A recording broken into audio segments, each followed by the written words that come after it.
औज़ुबिल्लाहि बिस्मिल्लाहिर्रहमानिर्रहीम।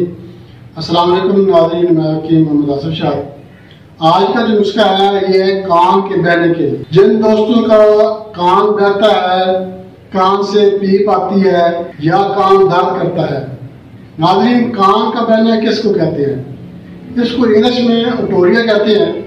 इसमें होता क्या है कि कान की जो अंदरूनी झिल्ली होती है इसमें सोजिश होकर पीप खारिज होना शुरू हो जाता है। कान हमारे जिस्म का बहुत ही खास और अहम हिस्सा है। इसके बगैर ना तो हम सुन सकते हैं ना हम किसी बात को समझ सकते हैं। इसका मतलब है अगर कान बंद हो जाए तो हमारा बात का समझना भी बंद ही हो जाता है। कान की बैरूनी नाली की झिल्ली के अंदर सोजिश हो जाती है जिसकी वजह से पीप बनकर बहना शुरू हो जाती है।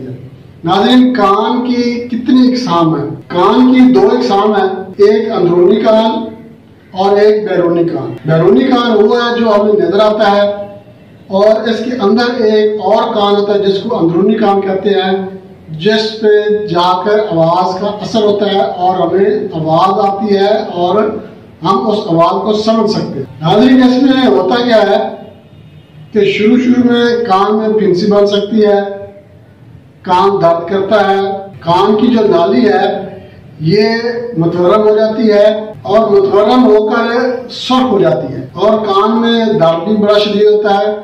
इतना शदीद दर्द होता है कि रात को नींद भी नहीं आती और चलना फिरना भी मुश्किल हो जाता है। ये बीमारी ज्यादातर तो बच्चों में ही होती है, खास तौर पर जब बच्चे दांत निकाल रहे होते हैं या छोटे बच्चे को जब नहलाया जाता है तो नहलाने में बेहतियाती हो जाती है, पानी चला जाता है कान में, या सोते वक्त कोई चीज कान में चली गई, कोई कीड़ा मकोड़ा या कोई मच्छर वगैरह या किसी बैरूनी चीज का कान में चले जाना, बहुत ज्यादा सर्दी लगना, गले का खराब हो जाना, गले में सोजिश या दर्द होना, कान खराब हो गया है या कान से पीप आ रही है या कान दर्द कर रहा है तो इसकी वजह से गला भी खराब हो जाता है। नजला जुकाम या कान में फिंसी निकलना ये इसकी वजूहात है। छोटे बच्चों में ये मसला ज्यादा होता है, बड़ों में ये किसी बदहजमी की वजह से, खून की खराबी की वजह से, कब्ज की वजह से या बाद दफा कान में हल्की फुल्की सी खारिश होती है और बंदा जो है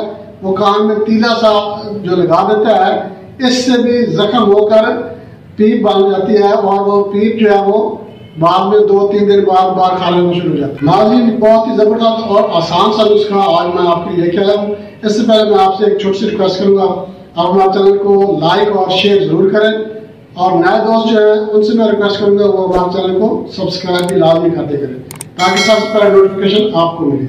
नाज़रीन नुस्खे के अज्जा नोट कर ले।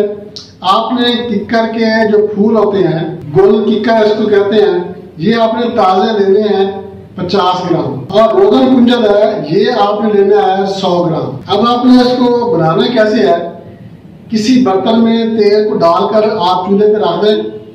जब थोड़ा सा तेल गर्म हो जाए तो उसमें आपने ये जो गुल किक्कर है, किक्कर के जो फूल हैं, ताजे फूल आपने लेने हैं, पुराने या गले सड़े ना हो तो ये फूल आपने तेल में डाल देने हैं। उसके बाद ये फूल जो है ये जलना शुरू हो जाएंगे। जब ये हल्के ब्राउन से हो जाए तो आपने इसको उतार लेना है और ठंडे होने के लिए रख देना है। जब ये तेल ठंडा हो जाए उसके बाद आपने इसको अच्छी तरह से छान लेना है। छान के आपने किसी ड्रॉ में डाल के रख लेना है। अब आपने इसको इस्तेमाल ऐसे करना है, एक कतरा सुबह और एक कतरा शाम को छोटे बच्चों में, और जो बड़ी उम्र के 10-12 साल से जो बड़े बच्चे हैं इनके कान में आप 2-2 कतरे डालें सुबह और शाम।